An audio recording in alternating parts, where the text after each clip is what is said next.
বৃক্ষরোপণের সাজাই দেশ, সবার আগে বাংলাদেশ। এ প্রতিপাদ্যে সিরাজগঞ্জের শাহজাদপুরে 7 দিনব্যাপী বৃক্ষ মেলার উদ্বোধন করা হয়েছে।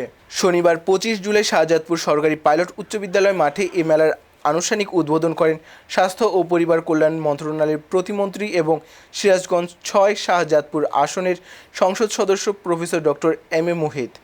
শাহজাদপুর উপজেলা নির্বাহী কর্মকর্তা সাবরিনা শারমিনের সভাপতিত্বে অনুষ্ঠিত মেলার উদ্বোধনী অনুষ্ঠানে আরও উপস্থিত ছিলেন স্বাস্থ্য প্রতিমন্ত্রীর সহধর্মিণী ও সমাজসেবক ফাহমিদা মুহিত, উপজেলা কৃষি অফিসার কৃষিবিদ আবদুল্লাহ আল মামুন, উপজেলা বিএনপির সাবেক সাধারণ সম্পাদক আরিফুজ্জামান আরিফ সহ শাহজাদপুর উপজেলা বিএনপির অঙ্গ সংগঠনের নেতৃবৃন্দ। উপজেলা প্রশাসন ও কৃষি সম্প্রসারণ অধিদপ্তরের আয়োজিত এ মেলা চলবে 31 জুলাই শুক্রবার পর্যন্ত।